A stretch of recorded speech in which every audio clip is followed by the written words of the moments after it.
Civil spirit app में आप सभी का स्वागत है। हम यहाँ प्लेट गटर पढ़ रहे हैं और आपका इस लंबे कोर्स का लास्ट लेक्चर है, मींस फर्स्ट कंडीशन का, कि अगर सिंपल पोस्ट क्रिटिकल मेथड से कर रहे हैं और उसमें सिर्फ हम एंड स्टीफनर प्रोवाइड कर रहे हैं, तो ये आज का स्टेप हमारा लास्ट स्टेप है। ठीक है। तो लास्ट लेक्चर में हमने देखा था कि हमने वेब प्लेट को फ्लेंज प्लेट से कनेक्ट करने के लिए वेल्डिंग कनेक्शन यूज किया था, जिसमें हमने यूज किया था इंटरमिटेंट वेल्डिंग। कौन सा यूज किया था? Intermittent welding. ठीक है। तो इंटरमिटेंट वेल्डिंग की भी कुछ कनेक्शन थी। ऐसे ही आज हम देखेंगे कि welding connection of and stiffener, means जो हमने स्टिफनर प्रोवाइड किया है, स्टिफनर टू वेब कनेक्शन। ठीक है। एंड स्टीपनर का हम वेब कनेक्शन करेंगे, वेब एंड वेब कनेक्शन करेंगे। ठीक है। तो अब यहाँ पे उसका भी हम यूज कैसे करेंगे? तो उसका भी हम करेंगे एज पर IS 800 2007। जो भी है वो हमें प्रूफ के साथ ही करना है। ठीक है। तो अभी हम देखते हैं कि अगर हमारा ऐसे एंड स्टिपनर कनेक्ट किया गया, ये वेब है। ठीक है। और स्टिफनर प्लेट ऐसे है, इस साइड है। ठीक है। तो इसका दोनों साइड कनेक्शन आएगा, यहाँ पे भी आएगा और यहाँ पे भी आएगा। ठीक है। ये हमारी साइड है 220 mm वाली साइड है।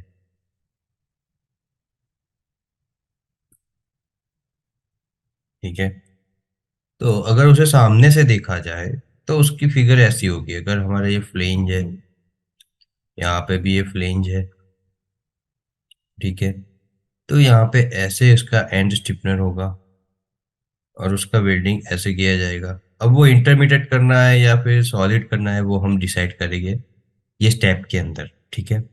तो अभी इसमें क्या करना है कि पहले हमें वेब के साथ जो शियर फोर्स ट्रांसफर हो रहा है उसको फाइंड करना है। क्या वेब के साथ शियर फोर्स ट्रांसफर हो रहा है, उसको फाइंड करना है। तो वेब के साथ कौन सा शियर फोर्स ट्रांसफर हो रहा है वो फाइंड करने के लिए, मीन्स वो कितनी, वो क्या कहते हैं,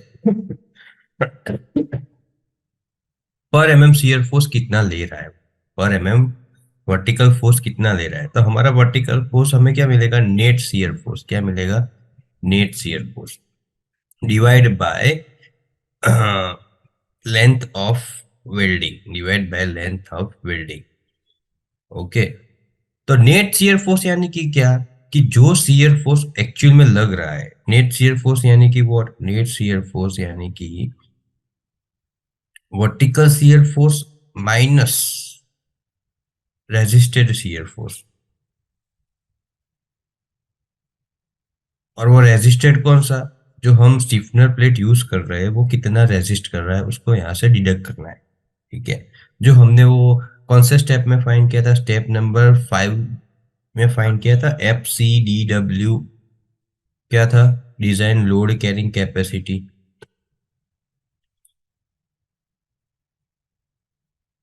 डिजाइन लोड कैरिंग कैपेसिटी। उसमें कुछ ऐसी फिगर आ रही थी हमारी। क्या आ रही थी उसमें? ऐसी फिगर कोई आ रही थी, देखो।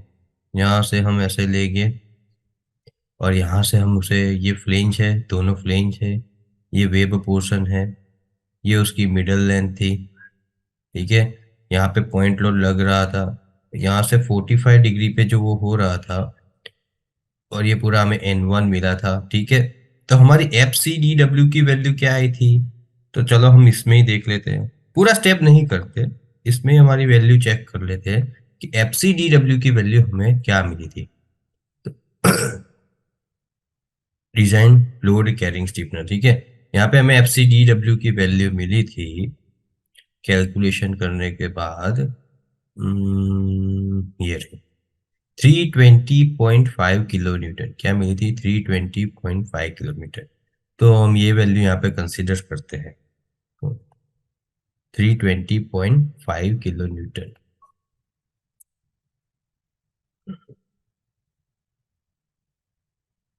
एज पर above calculation in step design of load carrying capacity. Design of load carrying capacity. I think it is step number 8.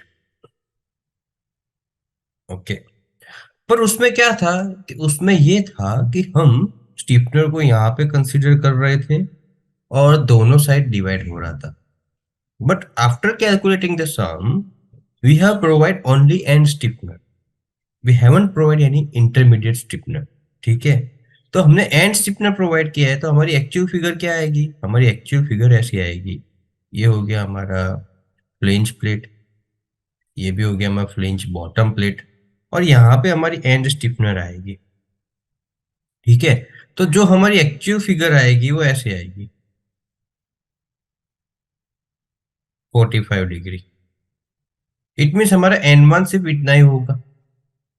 ठीक है, तो यहाँ पे जो N1 D/2 हो रहा था, टोटल होके is equal to capital D हो रहा था, यहाँ पे हो जाएगा एक्चुअल में कैपिटल D/2. इट मीन्स जो हमने एफ सी डी डब्ल्यू पे फाइंड किया है उससे हाफ वैल्यू हमारी आएगी. तो यहाँ पे पूरा स्टेप कैलकुलेट नहीं करना. यहाँ पे F C D W is equal to क्या हो जाएगा 320.5 divide by 2, just half the value of it. सिर्फ उसे हाफ कीजिए क्योंकि हमने एन स्टिपनर प्रोवाइड किया है. तो एन स्टिपनर में इस साइड तो कुछ नहीं होगा, जो होगा इस साइड होगा, मीन्स हाफ हो गई वैल्यू हमारी. तो 320.5 डिवाइड बाय 2 इट मीन्स 160.25 आ गया. तो ये हो गया हमारा रेसिस्टिंग शियर फोर्स. इतना वो रेसिस्ट करता है एंड स्टिफनर, तो इतना हमें डिडक्ट करना है. तो नेट शियर फोर्स क्या मिल गया हमें? So net shear force is equal to 991.2 minus 160.25. ठीक है, इट मीन्स 991.2 माइनस आंसर, तो हो गया हमारा answer 830.95, which is net shear force, which is our net shear force, which is what our net shear force.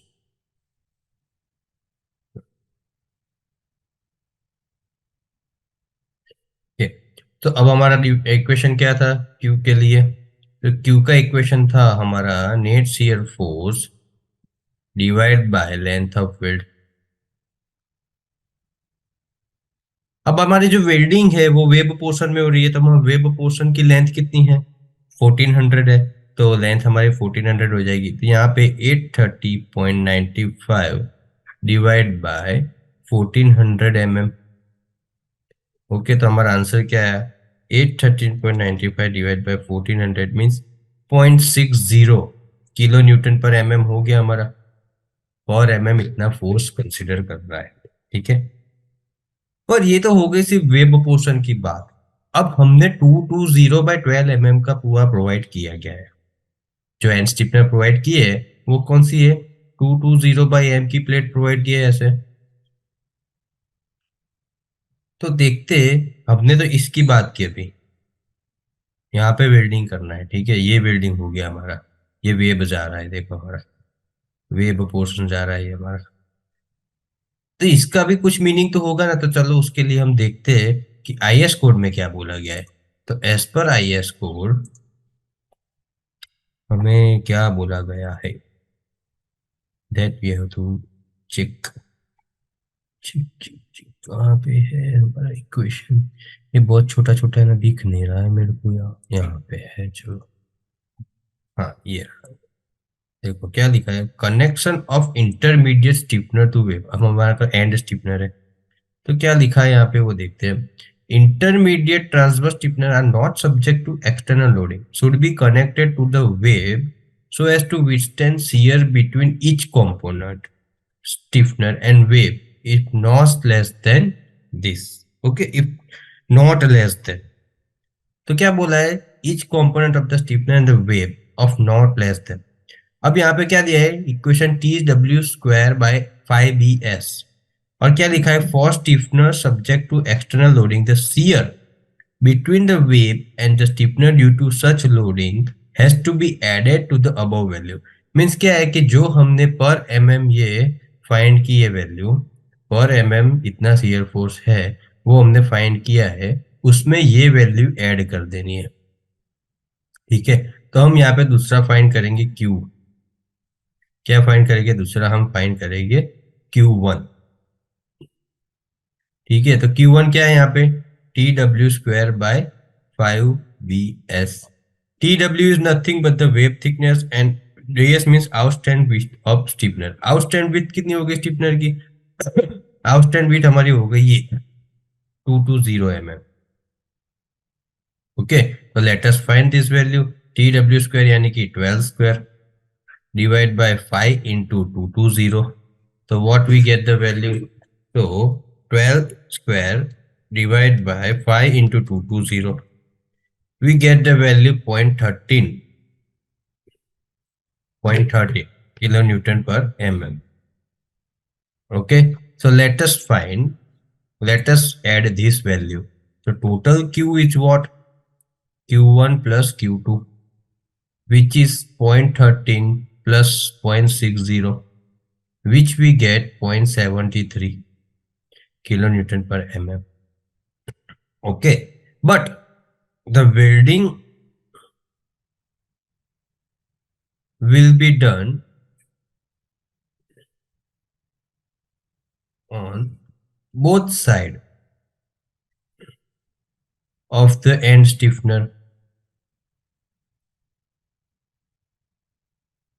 Okay, both side of the end stiffener means it will be happen this side also and it will be happen this back side also.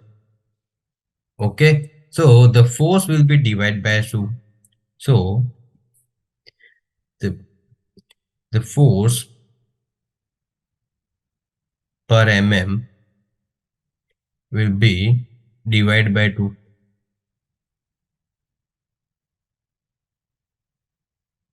is equal to 0.73 divided by 2. So the answer will be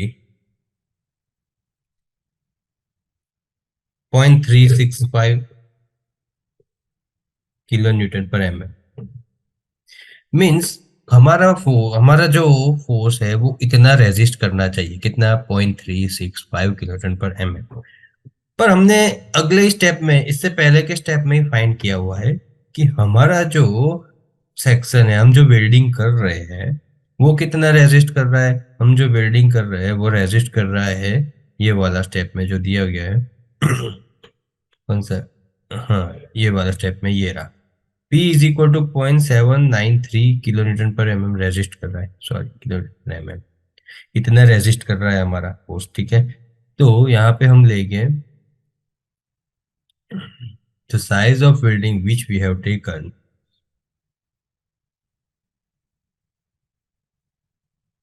इसको फिर से calculate नहीं करना, ठीक है? the size of welding which we have taken is resisting P is equal to 0.793 kilonewton per mm force। It means P is equal to 0.793, which is greater than 0.365 kilonewton per mm. So we can provide intermittent welding। Size of welding कितनी ली हमने यहाँ पे? 6 m। ठीक है, तब intermediate welding provide करना है, तो spacing is equal to centre to centre spacing is equal to 0.793 divided by 0.365, which is 0.793 divided by 0.365, which is 2.17 meter, which we can write 217 mm. Okay, so assume length of welding is equal to 100 mm।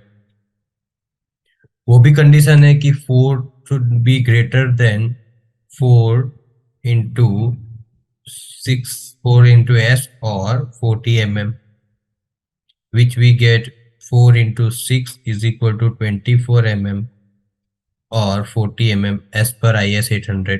इसके पहले के step में ही मैंने पूरा सीखा है, अगर नहीं देखा आपने तो वो देख लो पहले, तो ये सब समझ में आ जाएगा, मैं दूसरी बार नहीं चलाऊंगा, ठीक है। तो हमारा 100 mm is satisfied. Now actual spacing what is happening, तो actual spacing is equal to 217 minus 100 is equal to 117 mm, which is not greater than 12t is equal to 12 into 12 is equal to 144 mm। so ये भी अच्छा है, ये भी satisfy हो रहा है, okay. That's why round figure we are providing 100 mm। so here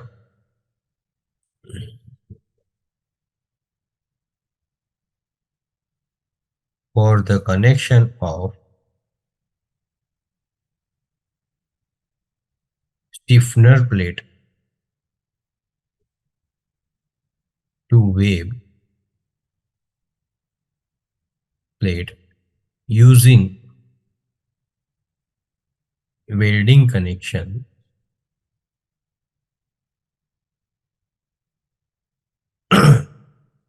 of size 6 mm length, 100 mm, having spacing of 100 mm is provided, okay. तो यहाँ पे भी हमने जो कनेक्शन किया तो वो हम ऐसे दिखा सकते हैं। मैं फास्टली फिगर ड्रॉ कर देता हूँ।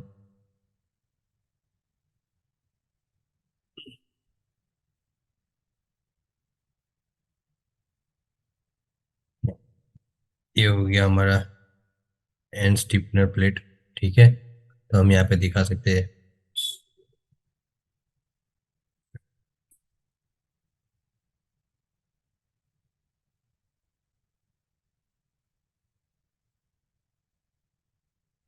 ओके।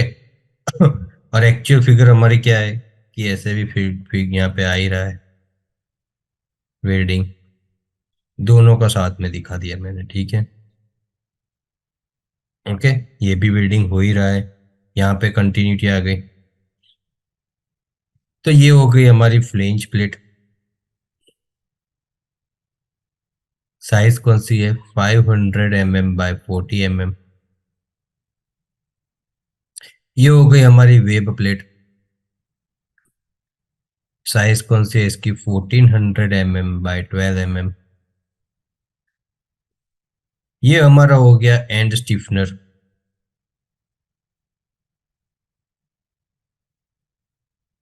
साइज कितनी है उसकी, 220 mm बाय 12 mm, ओके। और यहाँ पे वेल्डिंग क्या हो गया हमारा, 100 mm, 100 mm, और उसकी साइज है हमारी 6 mm। तो वैसे यहाँ पे भी एंड स्टिफनर का 100 mm,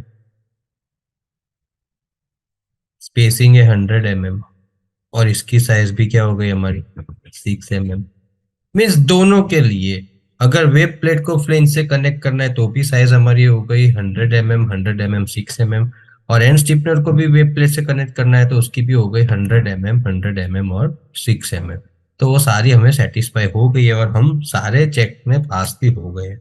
तो इस तरह हमने डिजाइन ऑफ प्लेट गर्डर का पूरा एक एग्जांपल सीखा, जिसमें हमने सिंपल पोस्ट क्रिटिकल मेथड और एंड स्टिफनर यूज करके किया है। अब आगे जाके यहाँ पे कोई भी चेंजेस आएगा तो वो किस में आएगा कि अगर स्टिफनर की पोजीशन अगर आईटीएस प्रोवाइड करना है तो आईटीएस में स्टेप नंबर 3 से चेंज आ जाएगा, जहां पे हमने D is equal to M K by Y वाले में के की जो स्लेंडरनेस रेशियो जो एज्यूम किया था 100, उसकी जगह हमें अगर आईटीएस प्रोवाइड करना है तो 200 से ज्यादा हम एज्यूम करेंगे, ठीक है। और आईटीएस प्रोवाइड करके ये सेम टू सेम प्रोसीजर करनी है।